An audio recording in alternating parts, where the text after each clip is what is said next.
mais. Rimo, rimas, miras, rimos como se todos rimássemos. Como se todos nós ríssemos. Se amar, rimar. Em princípio, tudo começou com a intenção do museu fazer uma grande homenagem a esse artista invulgar que nós temos no estado do Paraná, conhecido nacionalmente e internacionalmente, e que era homenagear o artista Paulo Leminski. E aqui nós temos nada mais, nada menos que 1.700 metros quadrados de área expositiva. Eu nunca pensei em outro espaço. E ninguém da equipe pensou em outro espaço. São 22 anos à espera do Paulo Leminski nesse museu. Nós somos muito gratos, a equipe toda, por essa exposição. E principalmente pela família ter participado ativamente nesse processo. O primeiro desafio que a gente teve aqui foi que as pessoas estão acostumadas a ir para o museu e ver artes visuais. Então, uma pessoa que é ligada à palavra e também algo ainda mais abstrato, como a música, por exemplo, que é uma das facetas do Paulo que vai ser mostrado aqui no museu, a gente teve um desafio que é simplesmente assim, o que a gente vai colocar nas paredes, o que a pessoa vai ver se a gente está falando de um artista que era tão ligado à palavra e à música também. Como ele era múltiplo, ele tinha parcerias tanto com grupos de rock, como de MPB, de diversos estilos, assim. E fora as coisas que eram feitas letra e música por ele, né? Algumas coisas foram gravadas, mas a grande maioria, inclusive, ainda está inédita. Na verdade, o Paulo chama muita atenção como poeta. Para alguns, para outros como recaísta. No meio musical, como letrista. Mas está cheio de equívocos em torno disso, na verdade. Porque ele, mais que poeta, ele era escritor. Ele escreveu em todos os gêneros. Todos. Crônica, romance, conto, ensaio teórico. E também poeta e haikai,ista, que são duas estéticas diferentes de poesia, né? Ocidental e oriental. É uma expressão de textos, palavras e imagens, né? Então, obviamente, sempre que você lê algum texto, a imaginação do leitor é que cria essas imagens, né? O texto, a literatura é isso, é criar na cabeça do leitor um mundo imaginário, né? Mesmo que seja o que está se contando seja real, seja uma história verídica ou enfim, um documento. O meu trabalho é esse, é tentar colocar evidenciar essa relação que pode existir entre um texto, um poema, ou mesmo uma prosa, e as imagens, com a ideia de que quem vê isso se sinta estimulado a ler aquela obra.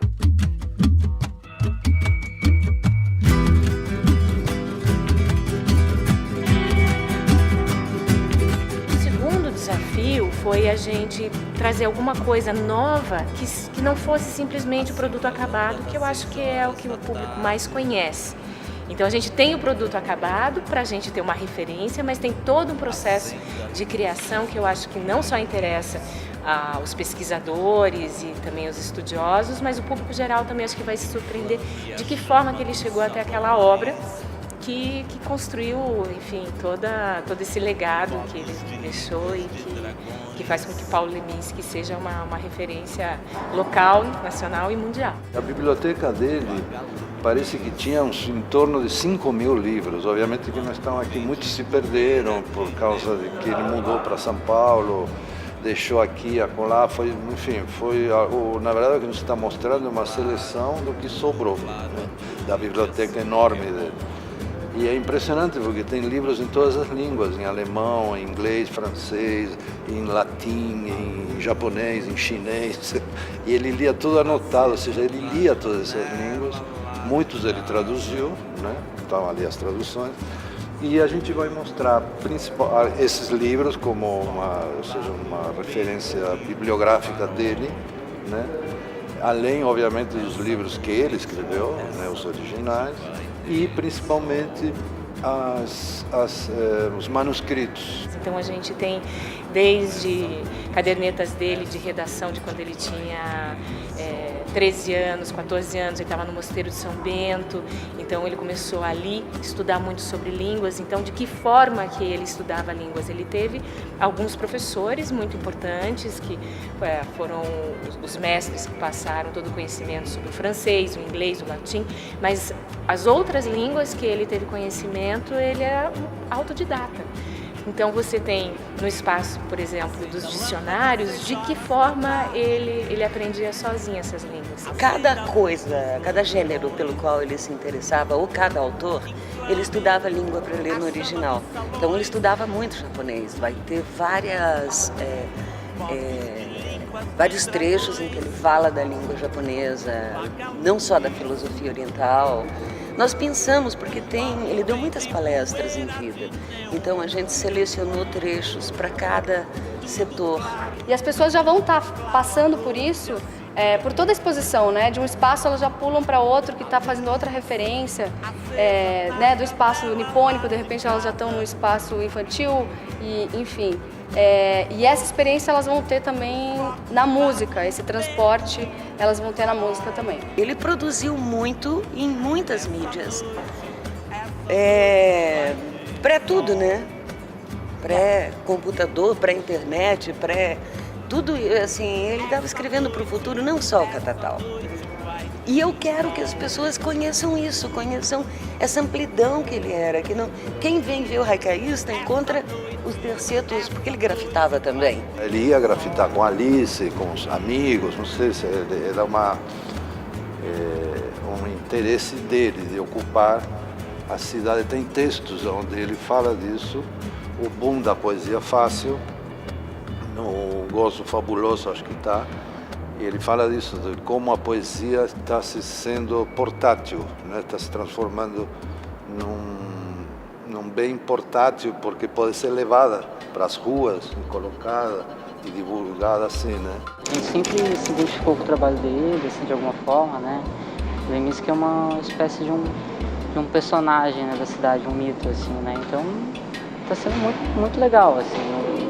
Acho que vai ser uma experiência fantástica, assim. Foi bem legal trabalhar, deu para encaixar bastante coisa diferente, né? Como nós recortamos madeiras,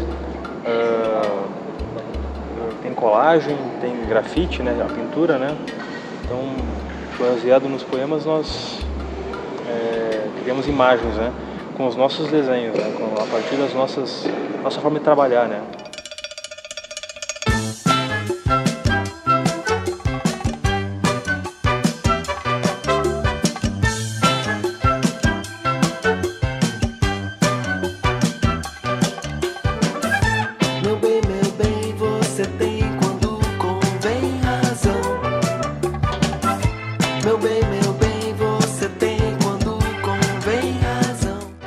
Trabalho que não é feito em 1 mês, 2 meses. Nós estamos trabalhando com essa exposição há quase 1 ano, no desenvolvimento de como ela seria realizada. Tanta curadora que não mora na cidade como oceanógrafo, são várias reuniões mantidas, a troca de e-mails é constante. A gente sempre tem reuniões antecipadas, né, antes da montagem em si, né, da exposição. São 7 pessoas, né, mais o cenógrafo Miguel Paladino e a curadoria, né, da Alice Ruiz, da Estrela e da Aura. Temos um pré-projeto já e, pela nossa experiência, já acredito que a gente vai conseguir executar tudo no prazo até a inauguração.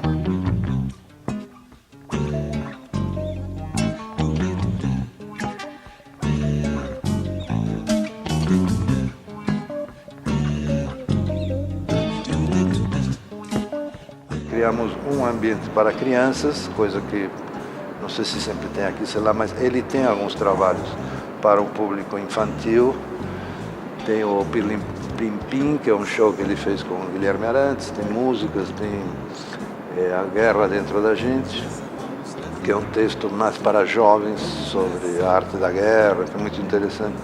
Então a gente quis principalmente ter um espaço que as crianças estivessem livres, né? Que é um espaço que não é direcionado, que as crianças possam estar ali interagindo com as letras, com as palavras, com as poesias e que elas estejam efetivamente num ambiente de vivência poética.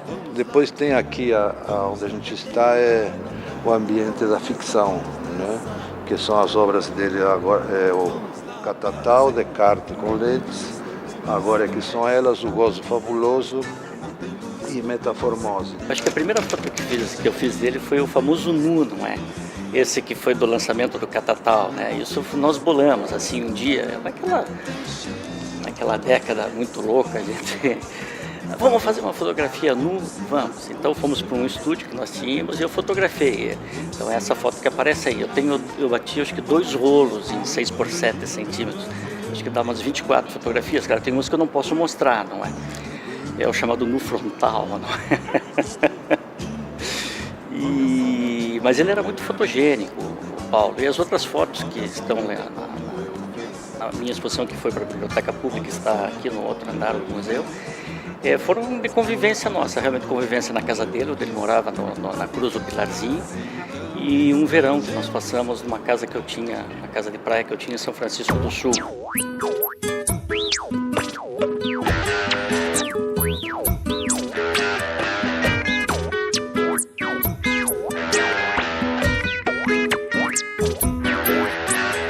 Mexa comigo, eu me mexo sozinho.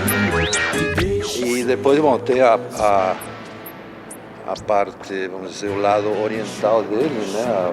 Como haicaísta, escritor de haikais e tradutor, inclusive, de textos. O Mishima, ele traduziu o Basho do japonês. Aí na sequência vai ter justamente o aspecto dele como tradutor. Depois nós temos um ambiente que não é que reproduz, mas simboliza a biblioteca, o local de trabalho dele. Tem a máquina de escrever, os livros. Depois a poesia, logo na entrada, são os livros de poesia com alguns poemas escolhidos por Alice Ruiz, que é a que melhor conhece a obra dele, obviamente é. Depois tem uma parede que é a linha da vida, ou seja, onde a gente mostra as origens dele, a família e as coisas que ele foi fazendo ao longo da vida. Depois uma parte importante, que é a parte de música, que ele era músico também. Ele aprendeu a cantar e entrou em contato com a teoria musical na época que ele estava no mosteiro de São Bento, né, com o canto-chão, com aqueles cantos mais já de cunho litúrgico. Mas, enfim, ele logo em seguida, ele entra em contato com toda a música brasileira que estava efervescente no momento e começa a tocar violão de maneira autodidata. E já começa a compor, assim, logo em seguida ele já começa a compor. Ele era um cancionista de mão cheia. Eu digo isso porque tem uma coisa que é você trabalhar com as palavras, e outra que é muito diferente, que é você ser um grande melodista, que é um dos grandes desafios para todos os músicos. E é impressionante como ele era um grande melodista. Esse aspecto multidisciplinar é o que está mostrado aqui, tá? E depois tem inclusive uma parte de histórias em quadrinhos que ele escrevia para grafipar, de um tom um pouco elevado, assim, meio erótico, meio não, bastante erótico. Então a gente colocou numa sala restrita a menores de 12 anos. O Leminski, além de tudo, eu esqueci inclusive de um aspecto que é o lado publicitário. Eu acho que não é tão importante, mas ele se dedicou a isso também. Trabalhava em agências de publicidade como redator, excelente. Vai ter ali alguns textos lindos que ele escrevia para a publicidade. Então, como ele tinha esse lado de artista gráfico também, os cadernos são maravilhosos. Tem cadernos que ele cola, escreve a máquina, recorta com uma tesourinha e colava. Então eram composições assim nos cadernos, além das escritas. Então aqui tem alguns ampliados, e isso que está ampliado ali vai aparecer, o público vai ver nas vitrines os originais. Tá? Discos também, tem várias capas de disco, enfim, todo o material do acervo da família, não todo, mas uma seleção dele vai ser mostrado aqui também. Na verdade, eu tive que deixar a emoção um pouco à parte. Eu tive que ter um máximo de objetividade, o que é uma coisa, às vezes eu penso assim, demorou tanto tempo, né, para ser feita alguma coisa deste tamanho para o Paulo. Afinal de contas, ele morreu em 89, 23 anos. Mas, ao mesmo tempo, eu acho que só agora, 23 anos depois, eu tenho condições emocionais de ser racional e objetiva na hora dessa seleção. De ver o Paulo público. Até agora, eu tive que trabalhar muito para criar essa cisão, porque, na verdade, para mim, é pessoal. Claro que é pessoal, sempre foi pessoal, mesmo sendo dois intelectuais vivendo na mesma casa, mas há todo um trabalho. Eu não estou nem falando de luto, claro que tem um luto também, mas eu estou falando de uma necessidade de você criar um distanciamento de uma pessoa com a qual você se misturou completamente durante 20 anos. Então precisou passar 20 anos para que eu pudesse fazer isso.